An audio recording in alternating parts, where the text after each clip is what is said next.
Bismillahirrahmanirrahim. Alhamdulillahi rabbil alamin wa bihi nasta'in. Wa nusalli wa nusallim ala sayyidina Muhammad wa ala alihi wa sahbihi wa man tabi'ahum bi ihsanin ila yaumiddin, ma ba'd. Wa qala al-musannifu rahimahullahu ta'ala anhu wa nafa'ana bi 'ulumihi fid dharain, amin. Wasalisu, yang ketiga daripada perkara membatalkan solat itu ialah al-hadas.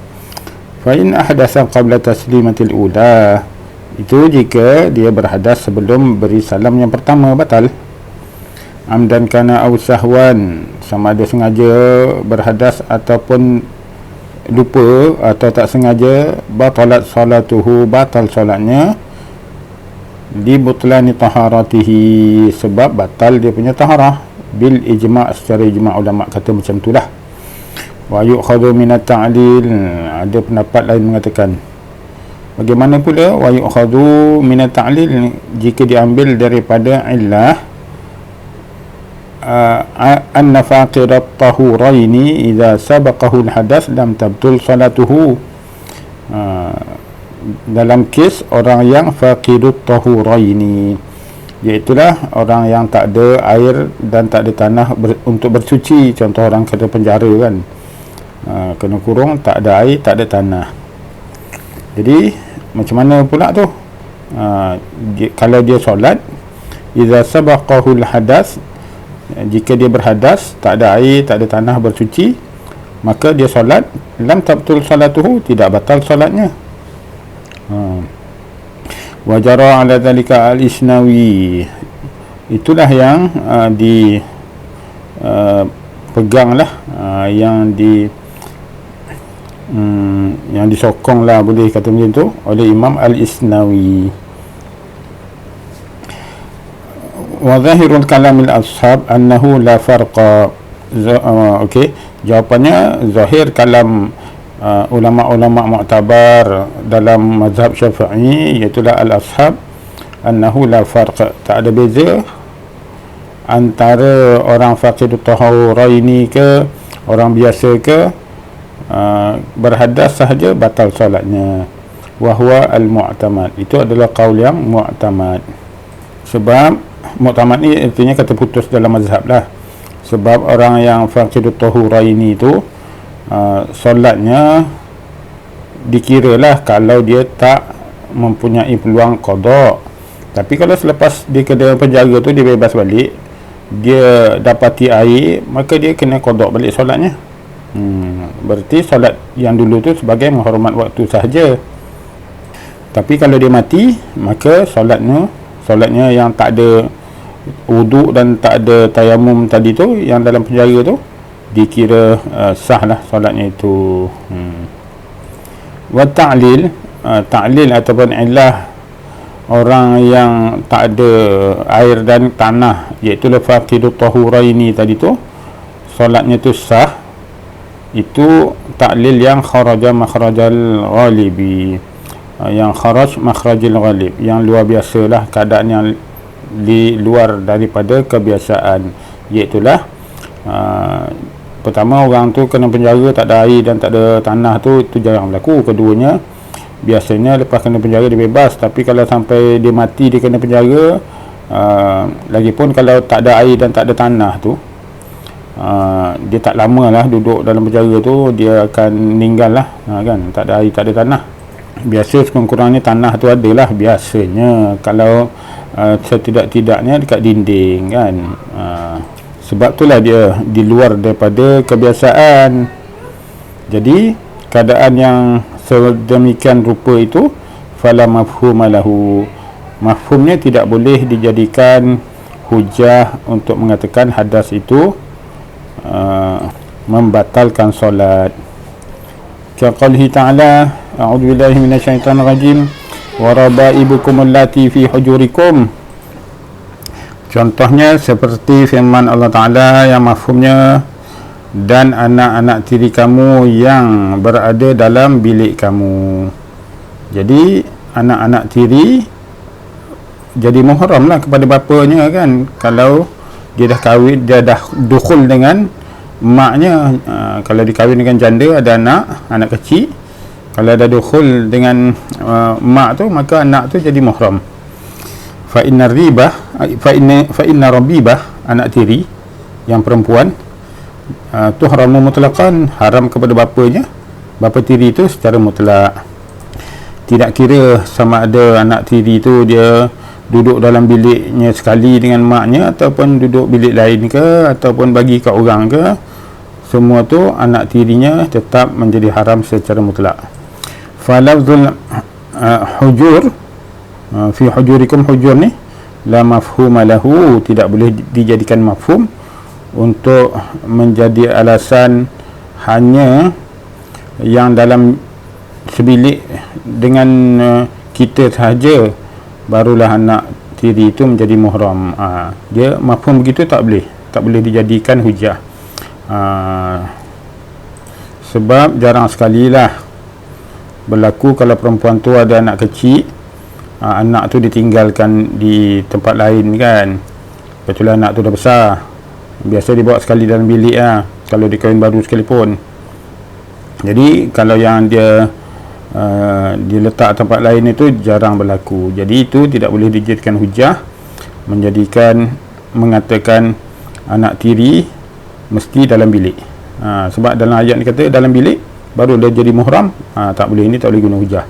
Sama macam tadi, orang yang faqidut tahura ini tak ada air, tak ada tanah untuk bertayamum tu, tak boleh dijadikan hujah mengatakan bahawa tak ada wuduk pun sah juga solat. Contohnya macam mana kalau orang tu tak ada tanah, tak ada air dan tak ada tanah, macam mana solat dia?